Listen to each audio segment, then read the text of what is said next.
course, is Sales Connect Podcast. Sales Connect Podcast. Sales Connect Podcast. Every Wednesday from 3 to 4:30. We're always here. Sorry for the delay. Those who are streaming with us, of course, at Sales Connect Radio. And of course, like we have always promised you, we are beginning this week and we shall always continue doing this so that we may be together. The members who have just paid up for Sales Connect training, and of course, you have always had the opportunity to share and be part of the Sales Connect podcast. Yeah, today we are privileged, by the way. We are having some members. We have members in the audience, and I hope at the end of the podcast we are going to have some questions so that we may be moving together on the same page. And more importantly, guys who are streaming live with us, make sure you ask questions and one of our handles. All you have to do, just go to Facebook page Sales Connect and you ask the questions you want and we shall be able to ask them. Facebook page Sales Connect. If you're on Twitter, you'll be using Angel Bahava as the handle at Angel Bahava. Just ask the question and we shall be able to answer most of your questions. Now let us get started. To our audience, we have always had this training every Wednesday from 3 to 4:30. We learn sales because we think sales is life. Life is about selling, and I hope that's what is all about. And if you don't consider it as a life skill, then you have to listen more of these podcasts so that you may get to understand how life is moving with sales. So basically that's fun. Today we are going to level up our sales activities. So previously, for members who are in the audience, we talked about, please take notes. Have a piece of paper, get a pen, take notes. You need these notes. You need these lessons in the future. So to level up, you really need to have to be taking notes. So we had also talked about value. That for you to be powerful, you must be variable. So people who are powerful, the people you admire, who are very powerful, are the people who have the greatest value in the community. Why do we think the president is always the most powerful person in the nation? Most cases, the president is the one that decides what is going to happen in the nation. So basically, that's where he gets his power. As soon as he loses his position as the president, is no longer so much valuable as he used to be. So even that's why some of his security detail is reduced. Some of the nations even they arrest those presidents. So especially for our African setting. So I'm praying hard that we understand that, and the recent lesson we learned was about that the biggest hoax, that time is money. Time has never been money and will never be money. So that's it. Time is more than money. You can get more money, but you may not get more time. That is the question. And we had agreed in the previous discussions that just time is defined by a series of events. So how do you manage your time? By managing your events or the activities you are doing. That's it. So as a salesman, as an entrepreneur, as a person who is struggling to be powerful, you have to know that by saving more time is more important than saving more money. So I would rather lose money to save time than losing time to save money. So that is the whole interesting part. Now the problem is, most of us salespeople, we don't close enough deals, and that's the problem. So what we are going to do is, today we are going to start more about another mindset thinking, or another form of thinking that can enable us save more time and, more importantly, close more deals. So today that's what we are going to look at, and I hope you guys outside there are going to enjoy the whole of this arrangement. And in case the network continues being hard on you, all you got to do is just wait 2 hours from now. We shall be having this recording uploaded. Of course, 2 hours from now, I think you'll get the whole training again at 6. So in case you're busy and you can't be live with us, instead of learning when you are disconnected, you wait this training program at 6, and the same radio you'll be listening at your own comfort. So at 6 or 7 there, I hope Ellie will be letting us know where it is going, when it is going to start. So today we are going to look more about imagination. We are going to look more about imagination in selling. So imagination is a very important part of the human being, and it is what separates us from the rest of the animals. Great men and women have been inspired to do great deeds and achievements because of their imagination. That is, picturing to them the possible results of a certain course of action. The big things in all occupations have been performed by men and women who had sufficient imagination to picture the possibilities of certain courses of actions or plans. When you look at the amazing roads, you look at amazing bridges, aeroplanes, artificial intelligence, robots, rockets, space shuttles, internet, automobiles, medical breakthroughs, and so many other works of man are the results of imagination. So, isn't it wise therefore to pray to God that He may of all things give you a clear and active imagination? So imagination can be used in learning and of course understanding certain concepts about your sales processes. Before we go through how and of course you can you can use your imagination to learn new concepts. You can use your imagination even to predict what your sales process is going to look like, what your client is going to tell you. So that is the most important part. So in short, all you have to do is connect to us, and we are going to, in this short period we are left, in the next 1 hour, we are going to discuss deeply on how we can use our imaginations to predict, of course, the course of actions our client or prospects are going to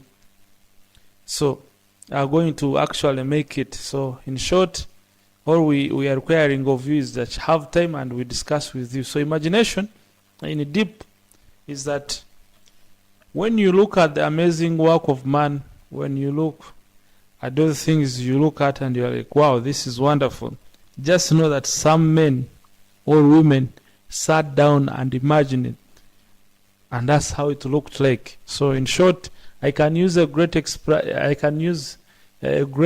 example of a house. Before you construct the house, you actually have to first make an imagination of how your house is going to look like, and then after you've drawn the sketches, you take the sketches to the architectures so that they can use their knowledge of engineering to see if it is possible, if it does not violate the physical laws, and then before you know it, the house is out there and it looks magnificent. So the same way how the architects and the owners of houses and homes imagine their houses and consult with the technical people and bring it out, and so is you can use your imagination to actually predict the sales processes of a client, or what the client is going to react, and you organize yourself in that design to actually decide which course of action you should make. So it is proper for a sales rep therefore to know that imagination is dependent upon the memory for its material, its records for previous impressions, but imagination of course is more than mere memory or recollection of these previous experience and recorded impressions. There is an addition to the representation and recollection, a process of arranging the recalled impressions into new forms and new combination. So the imagination not only gathers together the old impressions, but also creates new combinations or forms from the material gathered. This means the person practicing the power of imagination is capable of using the present information to create typically new patterns of information which can lead to the production of new ideas and concepts that can be employed in your sales processes. So if we are going to close more deals, if we are going to close more businesses, we need to employ our imagination to the full capacity. What you see through your mind will also always be translated through your results channel. So basically, it's very important for me and you as a sales rep, as an entrepreneur, to develop our imaginative faculties so that we may use our present impressions or the past impressions, present and past impressions, to make new combinations of impressions that we can use to predict the next sales process. Now, I think now I may be sounding a little bit scientific. Now, bringing it to our level, a common level of understanding is that now your imagination actually bases its success on what you already know. And secondly, it also looks at what you already covered in the past.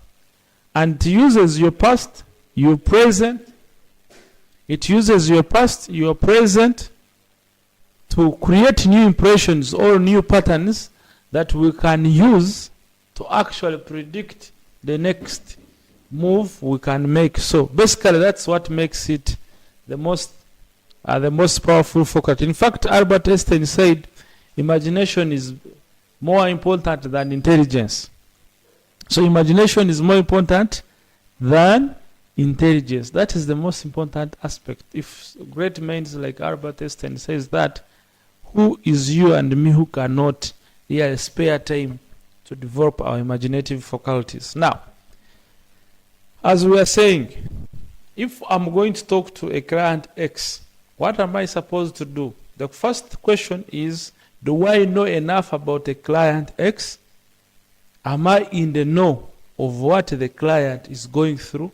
That's why in sales we always look at a stage of which we call qualifying.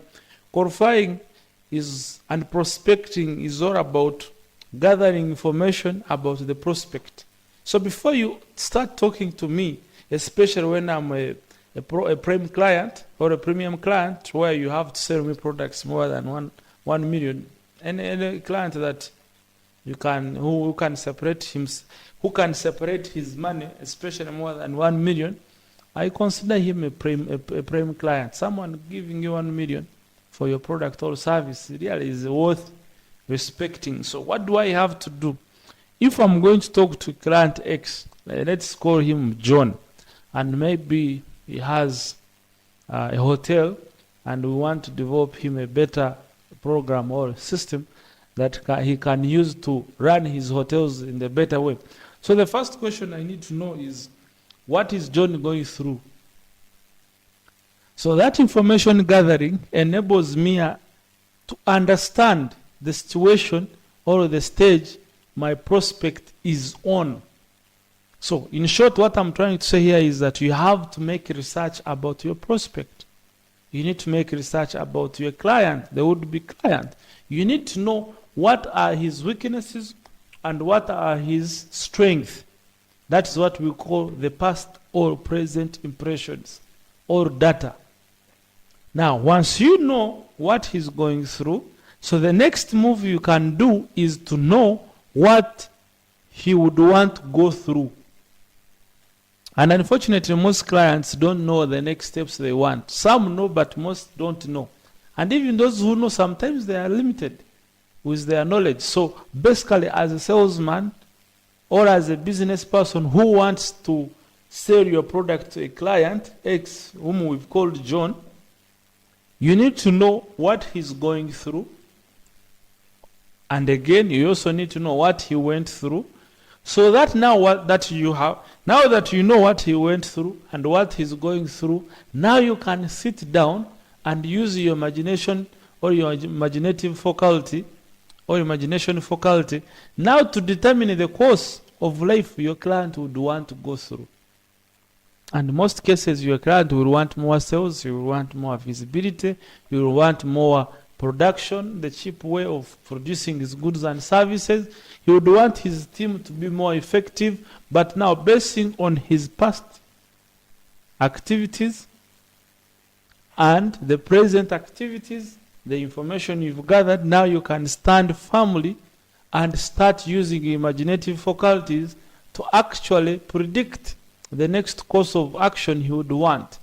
And now it is up to you, therefore, to see if your product or service can help that client actualize the kind of life he would want the business to go through. Now, in case you come in that line,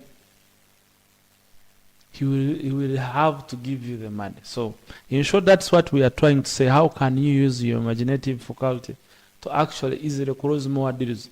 Unfortunately, most of us, the salespeople and business people, as we are moving around, we see the shop or we see the hotel. For the case of John's example, we approach him, we talk to him, try to sell him, and we go.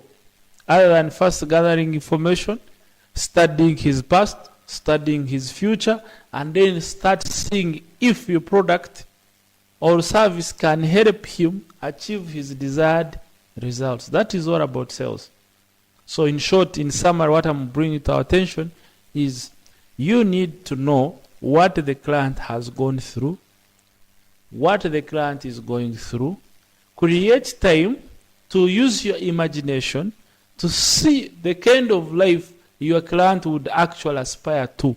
Now, when you are going to make your sales presentation, you are actually trying to impress to his mind and exciting his imagination that you are the person who understands what he went through, what he's going through, and where you want to go. Now, if you arrange your product or service in that design, then you can make it work for you. So basically, that's what I'm talking about, ladies and gentlemen.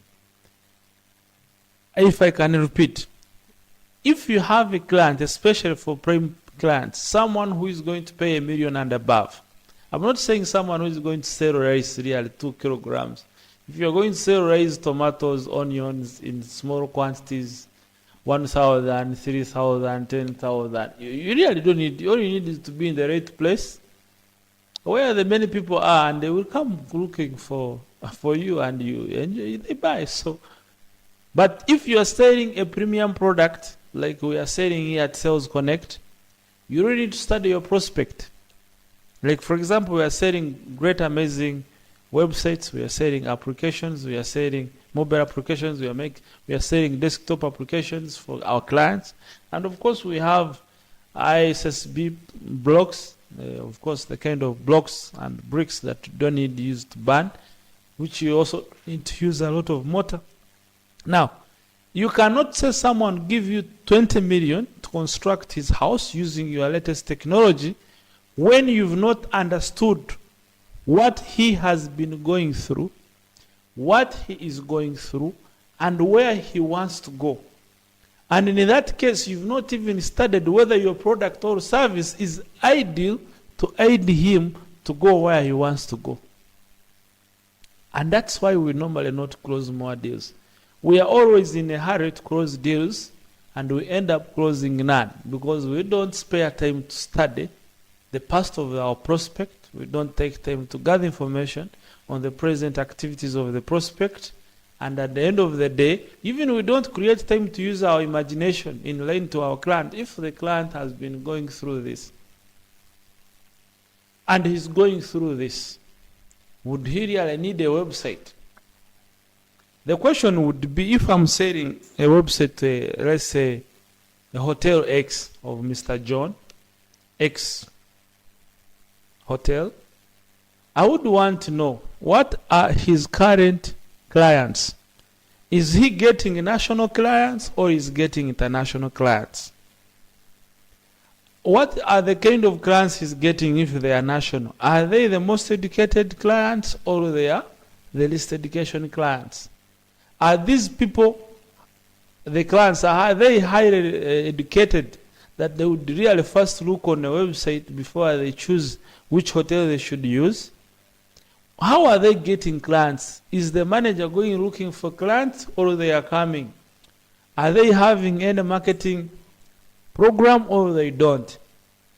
Has the owner of this hotel ever used any marketing strategy? Is his aspiration targeting foreigners or national clients who are coming to the area, let's say for Porto? These are the questions you need to reach there and ask the prospect's manager or himself to understand the current situation of the client, Mr. John. Now, when you have understood, now the question you come to your head and you ask yourself, why would Mr. John want my website? That would be the most important question. Now you've understood how he started building his hotel. Is Mr. John a former employer or employee of a certain hotel? Who inspired him to start the hotel? Because all those information is necessary for John to decide whether to use a website or not. If John worked with Hotel Y and started his Hotel X, and the Hotel Y where he was a manager or whatever, they were not having websites and they were still making money, you need to know that you need to use a lot of effort actually to convince that Mr. John, for him to increase his occupation or his client base, he may need a website. If he worked with a Hotel Y, which had a website, but there's nothing was coming from the website over there, then you need to know why they were not getting clients through websites. And what was the reasons behind constructing the websites? Do they have the right people to pull the traffic to the website? Why did he stop if they had ever stopped using the website? So at the end of the day, when you gather all this information, you can easily now use your imagination to develop new patterns and new impressions that you can rearrange your sales presentation to fit into the liking of Mr. John. Rather than meeting Mr. John and say, you know what, Mr. John, I'm Angel, and you know, we are working with Sales Connect Innovation Hub. It has a great it has a great developers, and we've been doing a lot of great work for some of the clients. And I think when I was just walking through the virtual streets, actually I found you don't have a website, and I'm actually coming here to make you a good website. You see, you haven't understood whether Mr. John has ever worked with a hotel. You've not known whether Mr. John sees a website as something that can build his brand visibility or increase his potential to get more clients, especially either in the short term, in the long run. Now, even you've not understood John's objectives in the short term or a long term. For example, John's objective might not be getting clients. Maybe constructing more blocks so that he can get more rooms. Maybe his interest would be largely getting local clients whom he would think that they would not need even to look on a website. So in short, what I'm trying to say, the imagination normally bases on what you already know. So you cannot imagine a good course of action for Mr. John when you have not actually took time to study what John has been going through, what John is going through, and what John wants to go through. So that's why in using the imagination faculty, you need to have some history of your prospect. You need to study you should need to have studied the operations of your client so that you can easily predict the future courses of action of your client. That's what it is. So basically that's what I wanted us to look at. So starting with Eri, what do you think? Have you understood this part? Because every after 20 minutes we are going to have a short break where we can listen from our friends. If you have any question or any submission on that, or a testimony on what we are saying, if it is working or it is not working, if you knew it or you didn't know it, if you used it when you don't know or when you already know. So basically, what is it that you think of already the presentation? Okay. Thank you very much for having given me this opportunity. I'm so impressed about the lesson today, and I take this kind of information as very essential to me, because imagination has not been part of my sales activities, and I couldn't put it in my day-to-day daily activities. So I've just learned that I have to use my imagination to predict my sales, and I've learned that imagination is more than a mere memory. That we should go imaginative more than having a mere memory. We need to employ our imagination to make new combinations. So we need to be imaginative enough so that we understand our clients or our prospects. And this is in this way, I feel like I want to know more about imagination. Like, does it require me to first think about my clients, or sit somewhere first, make some questions to myself before approaching the client, or I should go direct and ask the client so that they get clear information? I don't know, because being imaginative means a lot, and I don't know if sitting and I think for a client would be right for me, or I should go and approach a client, then I get the clear answers. Yes. Okay, Ed, thank you for the question. Yeah, and you've testified that you've not been using imagination. Now I can predict what your sales activities have been looking like. So in short, imagination is a place or something that actually separates us from the rest of the animals. As well as, of course, humans are best as animals. We are animal kingdom. We are in animal, the Homo sapiens. So in short, you cannot succeed as a human when you've actually not employed your imagination faculties. Now the question you are asking is, do you need to first go there, or you sit and imagine?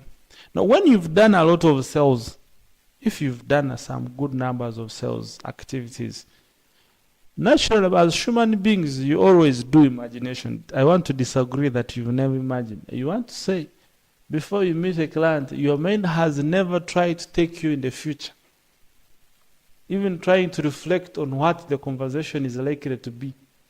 You want to say it has never happened to you? It normally happens, only that we have not trained our imaginative faculty to do it professionally. And that's what we are trying to bring to our attention here. We are trying to say, you can use your imaginative faculties to actually develop your ability to see things, to develop your ability to see what? To see things more than even you could imagine. So, as we said, your imagination cannot be that sophisticated unless you have to first gather the information. Because we said the imagination first begins from the past impressions. That's why someone who is highly educated in the science is likely to be highly innovative in relation to scientific innovation than someone who is not educated entirely. So you must first know the history of your science. It is very hard to find someone who has never been introduced to let's say mechanics, to find that he's innovating mechanical stuff. So the first thing is you have to gather information on your prospect, because the question is, how are you going to solve his problem when you've not known what his problem is?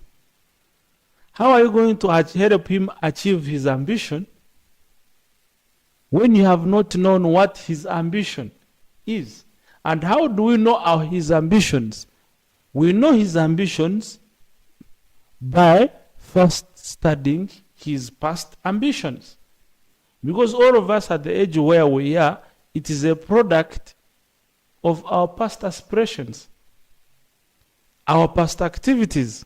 So how will you help Angel when you've not first evaluated what he has been going through?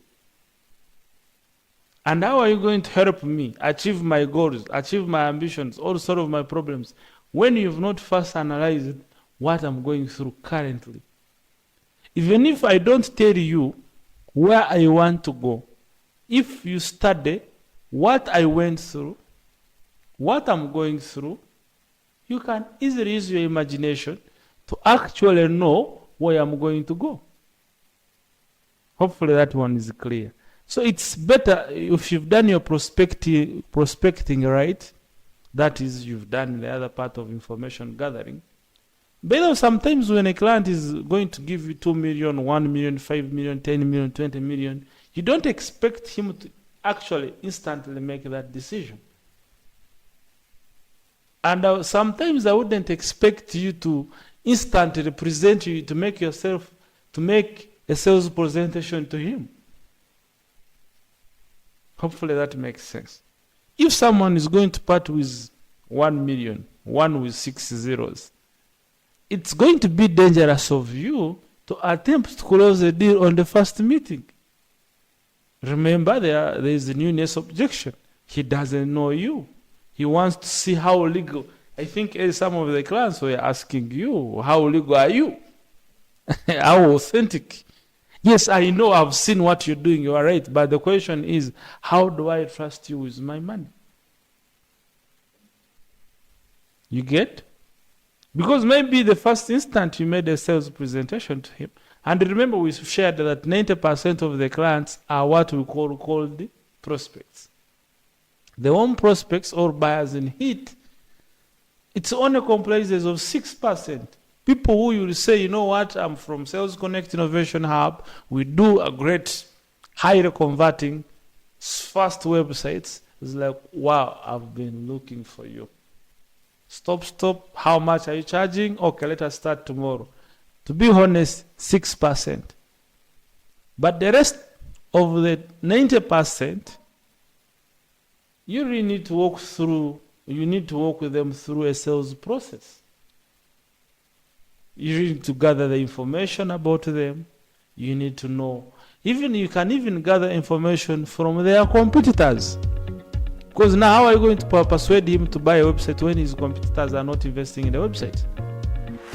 But if you've done your homework and you've realized most of his competitors are actually engaging in website development, then you can use it as also actually a closing technique. Like, by the way, Angel also have Hotel B. He's already making a website with us or with another person. These ones already have. You are the one being left out. Or if they are not investing in the website, you can say your competition is very less on this. If you can invest this money into the website construction, now you can actually be a step ahead of your competition. So either way you sell. But that one is possible after you have used your imagination or your imaginative faculties. So what am I trying to bring to our attention is that you have to spare time, have time as one of your sales activity to actually imagine